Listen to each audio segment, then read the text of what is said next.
നിങ്ങൾ വന്നിട്ട് കുറേ നേരമായല്ലോ. മക്കളെ ഇരിക്ക്, അമ്മ ഇപ്പോൾ ചായ ഉണ്ടാക്കി കൊണ്ടുവരാം. പിന്നെ ഇന്നൊരു ദിവസം ഇവിടെ നിന്നിട്ട് നാളെ പോയാൽ പോരെ മക്കളെ? മീര ചോദിച്ചു.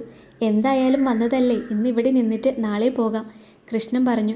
എന്നാൽ പിന്നെ അങ്ങനെ ചെയ്യാം, നമുക്ക് ഇവിടെ നിൽക്കാം അല്ലേ അഞ്ജു? ധ്രുവൻ ചോദിച്ചു. പിന്നല്ലാതെ, ഇവിടെ നിൽക്കാൻ ശിവേട്ടാ. വാ, കുറച്ച് കാര്യങ്ങൾ കാണിച്ചു തരാം, ദേവു പറഞ്ഞു. ചെല്ലു മോനെ, കൃഷ്ണൻ പറഞ്ഞു.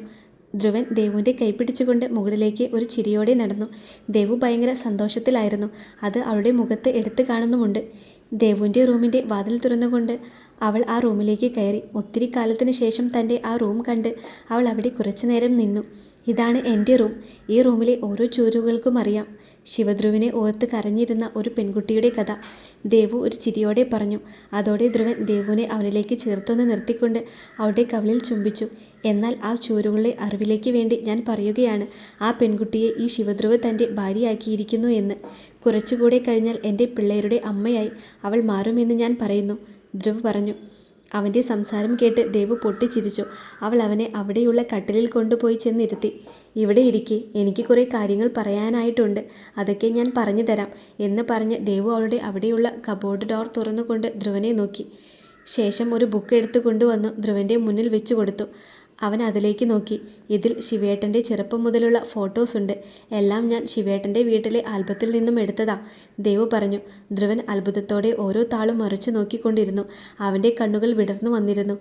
ഇങ്ങനെ ഒത്തിരി സാധനങ്ങളുണ്ട് എൻ്റെ കയ്യിൽ. ആ, എല്ലാം ശിവേട്ടനുള്ളതാണ്, ദേവു പറഞ്ഞു. ധ്രുവ ഒരു ചിരിയോടെ ദേവുവിനെ എടുത്ത് മടിയിലേക്ക് ഇരുത്തിക്കൊണ്ട് അവളുടെ പിൻകഴുത്തിൽ ചുംബിച്ചിട്ട് മെല്ലെ അവളുടെ ചെവിയിലൊന്ന് കടിച്ചു. ശിവേട്ട, ദേവു ഒന്ന് കുറുകിക്കൊണ്ട് മെല്ലെ വിളിച്ചു. കുഞ്ഞാ, ദേവുവിൻ്റെ വയറിൽ അമർത്തിപ്പിടിച്ച് കവിളിലൊന്ന് അമർത്തി കടിച്ചുകൊണ്ട് ധ്രുവ വിളിച്ചു. ശിവേട്ടനുമായി ഈ റൂമിൽ ഇങ്ങനെ ഇരിക്കുന്നത് ഞാൻ ഒരു 100 വട്ടം സ്വപ്നത്തിൽ കണ്ടിട്ടുണ്ട്. പിന്നീട് അതൊക്കെ വെറും സ്വപ്നങ്ങളാണെന്നാണ് ഞാൻ വിചാരിച്ചത്. പക്ഷേ ഇപ്പോൾ, ദേവു പറഞ്ഞു നിർത്തി. ധ്രുവൻ ഒരു പുഞ്ചിരിയോടെ ദേവുവിൻ്റെ മുടിയിലൂടെ മൃദുവായി തലോടിക്കൊണ്ടിരുന്നു. അഞ്ജു, നിന്നിൽ എനിക്ക് ഏറ്റവും ഇഷ്ടപ്പെട്ട കാര്യം നിൻ്റെ മണം, ചന്ദനമണം. എൻ്റെ അമ്മയുടെ മണമാണ് നിനക്ക്, ധ്രുവ പറഞ്ഞു. അതെയോ? ദേവു ധ്രുവൻ്റെ നേരെ തിരിഞ്ഞിരുന്നു കൊണ്ട് അവൻ്റെ മുഖത്തേക്ക് നോക്കിക്കൊണ്ട് ചോദിച്ചു. നീ എൻ്റെ കൂടെയുള്ളപ്പോൾ എനിക്ക് എൻ്റെ അമ്മ ഉള്ളതുപോലെയാണ് തോന്നാറുള്ളത്, ദേവുവിൻ്റെ നെഞ്ചിൽ മുഖം അമർത്തി വെച്ച് ധ്രുവ് പറഞ്ഞു. ഞാനില്ലേ ശിവേട്ടാ, ശിവേട്ടൻ്റെ കൂടെ ഒരിക്കലും വിട്ടുപോവില്ല, എൻ്റെ ജീവനാണ്, ദേവു അവനെ ചേർത്ത് പിടിച്ചുകൊണ്ട് പറഞ്ഞു. ധ്രുവ് ദേവുവിനെ ഇറുക്കി കെട്ടിപ്പിടിച്ചു. ദേവു ധ്രുവനെ ആ മുടിയിലൂടെ മെല്ലെ വിരലോടിച്ചു. ആ നിമിഷം ചേർത്ത് പിടിക്കുമ്പോൾ തൻ്റെ കുഞ്ഞിനെ പോലെ തോന്നി അവൾക്ക്. ആദിയുടെ കാർ വിന്ദയുടെ വീടിൻ്റെ മുന്നിൽ നിന്നതും ഒരു മങ്ങിയ ചിരിയോടെ വിന്ദ ആദിയെ നോക്കി. ആദി അവളുടെ കൈയെടുത്ത് അവൻ്റെ കയ്യിലേക്ക് എടുത്തു വെച്ചുകൊണ്ട് ചേർത്ത് പിടിച്ചു. നമ്മുടെ അച്ഛനും അമ്മയുമാണ്, ഒന്നുകൊണ്ടും ഇനി നമ്മൾ വിഷമിക്കില്ല, ആദി പറഞ്ഞു. അവൻ്റെ വാക്കുകൾ കേട്ടതും വിന്ദയുടെ മുഖത്ത് ഒരു പുഞ്ചിരി വിടർന്നു. അവൾ ആദിയുടെ നെറ്റിയിലൊന്ന് അമർത്തി ചുംബിച്ചു. ആദി തിരിച്ചും. ശേഷം അവർ രണ്ടുപേരും കാറിൽ നിന്നും ഇറങ്ങി ഒന്ന് നിന്ന ശേഷം വീടിൻ്റെ മുന്നിലേക്ക് ചെന്നു. ആദി പോയിട്ട് കോളിംഗ് ബെൽ അടിച്ചു. അല്പസമയത്തിന് ശേഷം സുരേഷാണ് വന്ന് വാതിൽ തുറന്നത്. മുന്നിൽ നിൽക്കുന്ന മകളെയും മരുമകനെയും കണ്ടതും അയാളൊന്ന് ഞെട്ടിപ്പോയിരുന്നു. അച്ഛേ, വിന്ദ ഇടറിക്കൊണ്ട് വിളിച്ചു. അച്ഛയുടെ കുഞ്ഞാറ്റേ, സുരേഷ് ഓടി വന്ന് തൻ്റെ ആ മകളെ നെഞ്ചോട് ചേർത്ത് പിടിച്ചു. അച്ഛേ, എന്നെ ഇവിടുന്ന് പറഞ്ഞു വിടല്ലേ എന്ന് അമ്മയോട് പറയോ, എനിക്ക് അച്ഛനെ കുറേ മിസ് ചെയ്തു, അയാളെ കെട്ടിപ്പിടിച്ചുകൊണ്ട് വിന്ദ പറഞ്ഞു. എൻ്റെ മോളെ അച്ഛൻ ഇവിടെ നിന്നും പറഞ്ഞു വിട്ടിട്ടില്ലല്ലോ, അമ്മ ഒന്നും പറയില്ല, പറഞ്ഞാലും അതൊന്നും ഞാൻ കേൾക്കില്ല, സുരേഷ് പറഞ്ഞു. വിന്ദ ഒന്നും മൂളിക്കൊണ്ട് സുരേഷിനെ കവളിലൊന്ന് ഉമ്മ വെച്ചുകൊണ്ട് അങ്ങനെ നിന്നു. മോനെ ആദി, നിനക്ക് സുഖമാണോ? ജോലിയെല്ലാം ഓക്കെ അല്ലേ മോനെ? സുരേഷ് ചോദിച്ചു. അതെ അച്ഛാ, എനിക്ക് സുഖമാണ്. ജോലി ഇപ്പോൾ ഒരു ബ്രേക്ക് എടുത്തിരിക്കുവാണ്, ഉടനെ തന്നെ ജോലിയിൽ കയറും, ആദി പറഞ്ഞു. അപ്പോഴാണ് അവിടേക്ക് ഗീത വന്നത്. അവിടെ നിൽക്കുന്ന ആദിയെയും വിന്ദയെയും കണ്ടതും അവരുടെ മുഖഭാവം മാറി. അമ്മ, വിന്ദ മെല്ലെ വിളിച്ചു. ആ വിളി കേട്ടതും ഗീത ഓടിച്ചെന്ന് മോളെ കെട്ടിപ്പിടിച്ചിട്ട് അവളെ നെഞ്ചോട് ചേർത്തു. കുഞ്ഞാറ്റേ, ഗീത വിളിച്ചു. ആദിക്കും സന്തോഷമായി. അവൻ സുരേഷിനെ ഒന്ന് നോക്കി. അയാൾ ആദിയെ ചേർത്ത് പിടിച്ചു. നീ വന്നല്ലോ, അമ്മയോട് ക്ഷമിക്കും മോളെ, അമ്മ അന്ന് അങ്ങനെയൊക്കെ പറഞ്ഞതിൽ, ഗീത പറഞ്ഞു. ഏയ് അമ്മ, എന്തൊക്കെയായി പറയുന്നേ? ഞാനത് അന്നേ തന്നെ വിട്ടു അമ്മേ, വിന്ദ പറഞ്ഞു. ഗീത വിന്ദയെ മാറ്റിക്കൊണ്ട് ആദിയുടെ മുന്നിൽ പോയി നിന്നു. ആദി ഗീതയെ നോക്കി. മോൻ എന്നോട് ക്ഷമിക്കണം, അന്ന് അങ്ങനെയെല്ലാം ദേഷ്യത്തിൻ്റെ പേരിൽ പറഞ്ഞതാ, ഗീത പറഞ്ഞു. എനിക്ക് അമ്മയോട് വിഷമമൊന്നുമില്ല, പിന്നെ അന്ന് അമ്മ അങ്ങനെയൊക്കെ പറഞ്ഞത് വിഷമം കൊണ്ടാണ് എന്ന് എനിക്ക് മനസ്സിലായി. ആദ്യ ഒരു ചിരിയോടെ പറഞ്ഞു. അതിന് ഗീത പുഞ്ചിരിച്ചുകൊണ്ട് ആദിയുടെ കവിളിൽ മെല്ലെ തലോടി. ആ കാഴ്ച കണ്ട് വിന്ധ്യയുടെ ഉള്ളം നല്ല പോലെ സന്തോഷം കൊണ്ട് നിറഞ്ഞു. ഗീതേ, മക്കളെ അകത്തേക്ക് വിളിക്ക്, ഇവിടെ ഇങ്ങനെ നിർത്തല്ലേ, സുരേഷ് പറഞ്ഞു. അയ്യോ മക്കളെ, കയറി വാ, ഗീത വിളിച്ചു. ആദിയും വിന്ധ്യയും വീട്ടിലേക്ക് കയറി. കൂടെ സുരേഷും ഗീതയും ഒരു ചിരിയോടെ അകത്തേക്ക് കയറി. ഇരിക്കും മക്കളെ, സുരേഷ് സോഫയിൽ ഇരുന്നു കൊണ്ട് അവരോടായി പറഞ്ഞു. ആദിയും വിന്ധ്യയും സോഫയിലിരുന്നു. ഗീത കൃഷ്ണൻ്റെ അടുത്ത് ചെന്ന് നിന്നു. അമ്മ ഇരിക്കെ, ഞങ്ങൾക്ക് അമ്മയോടും അച്ഛനോടും ഒരു കാര്യം പറയാനുണ്ട്, ആദി പറഞ്ഞു. ഇരിക്കമ്മ, വിന്ധ്യ പറഞ്ഞു. അതോടെ മീര ആദിയെയും വിന്ധ്യയെയും നോക്കി. ശേഷം സോഫയിൽ കൃഷ്ണൻ്റെ അടുത്തിരുന്നു. അച്ഛനും അമ്മയ്ക്കും അറിയാലോ, ഞാൻ കമ്മീഷണറാണ്. ഒറ്റത്തടിയായി ജീവിച്ച പോലെ ഇനി അങ്ങോട്ട് ജീവിക്കാൻ പറ്റില്ല. അതുകൊണ്ട് ഞങ്ങൾ ഇവിടെ നിന്നും ഒന്ന് മാറി നിൽക്കാൻ തീരുമാനിച്ചിരിക്കുകയാണ്. അതിനുവേണ്ടി ഞാനും ധ്രുവനും സ്റ്റാലിനും ആകാശം കൂടെ ചേർന്ന് ഒരു വീട് പാലക്കാട്ടെ കൊല്ലങ്കോട് വാങ്ങിയിട്ടുണ്ട്. ഈ വിഷുവിന് മുന്നേ ഞങ്ങൾ അവിടേക്ക് പോകും. ഇവിടെ നിന്ന് ഒരു മാറ്റം വേണം, സമാധാനമായിട്ടുള്ള ജീവിതം വേണം. അതിനാണ് ഞങ്ങൾ അങ്ങോട്ട് പോകുന്നത്, ആദ്യ ഒരു പുഞ്ചിരിയോടെ പറഞ്ഞു. മോനെ, മോൻ ഇപ്പോൾ പറഞ്ഞത് ശരിയാണ്. ഇവിടുന്ന് ഒരു മാറിത്താമസം ആവശ്യമാണ്. മക്കൾ ചെയ്തത് ഒരു നല്ല കാര്യമാണ്, സുരേഷ് പറഞ്ഞു. പിന്നെ ഇവിടുന്ന് മാറി നിൽക്കുന്നതിൽ അമ്മയ്ക്കും അച്ഛനും കുഴപ്പമില്ല. കാരണം നിങ്ങളുടെ ജീവിതമല്ലേ അത്, ഗീത പറഞ്ഞു. അത് കേട്ടതും ആദിയും വിന്ധ്യയും ഒരു പുഞ്ചിരിയോടെ മുഖത്തോട് മുഖം നോക്കി ചിരിച്ചു. അവർക്ക് നല്ല പോലെ സന്തോഷമായിരുന്നു. വിന്ധ്യ ആദിയുടെ കയ്യിൽ അമർത്തി പിടിച്ചുകൊണ്ടിരുന്നു. ഞങ്ങൾ പോയാൽ ഇപ്പോൾ ഉള്ള വീട് ആൾതാമസമില്ലാതെ നശിച്ചു പോകും. അച്ഛനും അമ്മയും അവിടെ വന്നു നിന്നാൽ, ആദി പറഞ്ഞു. അത് വേണോ മോനെ, സുരേഷ് ചോദിച്ചു. അതെന്താ, അവിടെ വന്ന് നിന്നാൽ നിങ്ങൾ രണ്ടാളും ഇവിടെ ഒറ്റയ്ക്കല്ലേ? അവിടെ മീരമ്മായും കൃഷ്ണനമ്മാവനും മാധവമ്മാവനും തുളസിയമ്മായും ഉണ്ടാവും, വിന്ധ്യ പറഞ്ഞു. അവരൊക്കെ ഉണ്ടെങ്കിൽ നോക്കാം മക്കളെ, അല്ലാതെ ഒറ്റയ്ക്ക് വന്നൊന്നും താമസിക്കുന്നത് ശരിയാവില്ല. അതിനേക്കാൾ നല്ലത് ഇവിടെ താമസിക്കുന്നതാണ്, അതാ പറഞ്ഞത്, ഗീത പറഞ്ഞു. അവരൊക്കെ വരും അമ്മേ, ഓരോരുത്തരും വീട്ടിലേക്ക് പോയിട്ടുണ്ട് കാര്യം പറയാൻ. അതൊക്കെ മനസ്സിലാക്കി അവർ വരും, ആദി പറഞ്ഞു. മാധവൻ്റെ കാര്യത്തിൽ എനിക്ക് അങ്ങനെയൊരു ഉറപ്പ് തോന്നുന്നില്ല. കൃഷ്ണൻ പാവമാണ്, പക്ഷെ മാധവൻ വാശിക്കാരനാണ്, സുരേഷ് പറഞ്ഞു. അതിപ്പോൾ എത്രയാന്ന് വെച്ചിട്ടാ മോളോട് പിണങ്ങിയിരിക്കുന്നത്? അതൊക്കെ മിണ്ടുമെന്നാണ് എനിക്ക് തോന്നുന്നത്, ഗീത പറഞ്ഞു. സ്റ്റാലിൻ പാവമാണ്, മീനുവിന് വേണ്ടി എന്ത് റിസ്ക് വേണേലും അവൻ എടുക്കും. മീനു സ്റ്റാലിൻ്റെ കൂടെ നല്ല സന്തോഷത്തിലാണ് എന്നറിഞ്ഞാൽ ആ അച്ഛൻ്റെ മനസ്സ് അലിഞ്ഞോളും, ആദി പുഞ്ചിരിയോടെ പറഞ്ഞു നിർത്തി. എന്നാൽ ഇന്നത്തെ ദിവസം ഇവിടെ നിന്നിട്ട് നാളെ പോകാം മക്കളെ. നിങ്ങൾ ആദ്യമായി ഇവിടെ വന്നിട്ട് നിൽക്കാൻ പറ്റിയില്ല, അപ്പോൾ ഇന്നൊരു ദിവസം ഇവിടെ നിൽക്ക്, ഗീത പറഞ്ഞു. അതെ, ഇതിപ്പോൾ എന്തായാലും ഇങ്ങനെ ഭാര്യ വീട്ടിൽ നിൽക്കാനൊന്നും പറ്റില്ലല്ലോ. അപ്പോൾ ഇന്നൊരു ദിവസം ഇവിടെ നിന്നോളൂ, സുരേഷ് പറഞ്ഞു. എന്നാൽ ഇന്നിവിടെ നിൽക്കാം അല്ലേ ദേവേട്ടാ, എന്നിട്ട് നമുക്ക് നാളെ പോകാം, വിന്ധ്യ പറഞ്ഞു. എന്നാൽ അങ്ങനെ ചെയ്യാം, ഇവിടെ നിൽക്കാം, എനിക്കൊന്ന് ഫ്രഷ് ആവണമായിരുന്നു, ആദി പറഞ്ഞു. കുഞ്ഞാറ്റേ, മോനെ നിൻ്റെ റൂം കാണിച്ചു കൊടുക്ക്. പോ, മക്കൾ പോയിട്ട് വരുമ്പോഴേക്കും അമ്മ കഴിക്കാൻ ഉണ്ടാക്കി വെക്കാൻ കേട്ടോ, ഗീത പറഞ്ഞു. ശരിയമ്മേ, വിന്ധ്യ പറഞ്ഞു. അങ്ങനെ വിന്ധ്യ ആദിയുമായി മുകളിലേക്ക് അവരുടെ റൂം ലക്ഷ്യമാക്കി നടന്നു. അതിനിടയിൽ വിന്ധ്യ ആദിയുടെ കൈ പിടിച്ചുകൊണ്ട് ആദിയെ നോക്കി. എൻ്റെ റൂം ദേവേട്ടന് കാണിച്ചു തരേണ്ട ആവശ്യമില്ല എന്ന് പാവം അമ്മയ്ക്കും അച്ഛനും അറിയില്ലല്ലോ, വിന്ധ്യ പറഞ്ഞു. നീ അങ്ങനെയൊന്നും അമ്മയുടെ മുന്നിൽ വെച്ചൊന്നും പറയരുതിട്ടാ, ആദി പറഞ്ഞു. പിന്നെ എനിക്കതല്ലേ പണി, ഇങ്ങ് വന്നേ, നിങ്ങൾക്ക് ഫ്രഷ് ആവണ്ടേ എന്ന് പറഞ്ഞ് വിന്ധ്യ ആദിയുമായി അവളുടെ റൂമിലേക്ക് കയറി.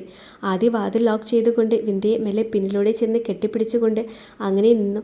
വിന്ധ്യ ഒരു ചിരിയോടെ ആദിയിലേക്ക് ചേർന്ന് നിന്നു. അമ്മയും അച്ഛനും നമ്മളെ അംഗീകരിച്ചു, ഇനി നമുക്ക് സന്തോഷമായി പോകാം, ആദി പറഞ്ഞു. അതെ, എന്നാലും അമ്മ ഓക്കെ ആവുമെന്ന് ഒരിക്കലും പോലും ഞാൻ വിചാരിച്ചിരുന്നില്ല, വിന്ധ്യ പറഞ്ഞു. ഞാൻ വിചാരിക്കാതെയല്ല മിത്ര നീ എന്നിലേക്കായി വന്നത്. എൻ്റെ ജീവിതത്തിൽ ഞാൻ ഇങ്ങനെ മാറുമെന്ന് ഞാൻ ഒരിക്കലും വിചാരിച്ചില്ല, ആദി പറഞ്ഞു. അതങ്ങനെയാണ്, ഞാൻ ഇത്രയും മനോഹരമായ ഒരാളെ പ്രണയിക്കുമെന്ന് എനിക്കും അറിയില്ലായിരുന്നു. എന്നെ ഒരാൾ ഇത്രയും മനോഹരമായി സ്നേഹിക്കുമെന്ന് ഞാൻ വിചാരിച്ചിട്ടുമില്ല, വിന്ധ്യ പറഞ്ഞു. സ്നേഹിക്കാനും സ്നേഹിക്കപ്പെടാനും ഭാഗ്യം വേണം, എനിക്കത് നല്ലോണമുണ്ട്, ആദി പറഞ്ഞു. വിന്ധ്യ തിരിഞ്ഞു നിന്നുകൊണ്ട് ആദിയുടെ കവളിൽ നിന്ന് അമർത്തി മുത്തിക്കൊണ്ട് അവനെ ഇറുകെ കെട്ടിപ്പിടിച്ചു. അങ്ങനെ കുറച്ചു നേരം നിന്നു. ആദി വിന്ധ്യയെ അവനിലേക്ക് ചേർത്ത് നിർത്തിക്കൊണ്ട് അവളുടെ മുടിയിഴകളെ കൈകൊണ്ട് തലോടിക്കൊണ്ട് അങ്ങനെ നിന്നു. വിന്ധ്യ ആദിയുടെ കഴുത്തിൽ മുഖം അമർത്തി വെച്ച് ആ സൈഡിലൊന്ന് മെല്ലെ കടിച്ചു. സ്നേഹം കൂടി പോയതിൻ്റെ ആവും അല്ലേ, ആദി ഒരു ചിരിയോടെ വിന്ധ്യയോട് ചോദിച്ചു. അതെ, എനിക്ക് നല്ല സ്നേഹക്കൂടുതൽ വരുമ്പോൾ ഇതുപോലെയൊക്കെ ചെയ്യണം, വിന്ധ്യ പറഞ്ഞു.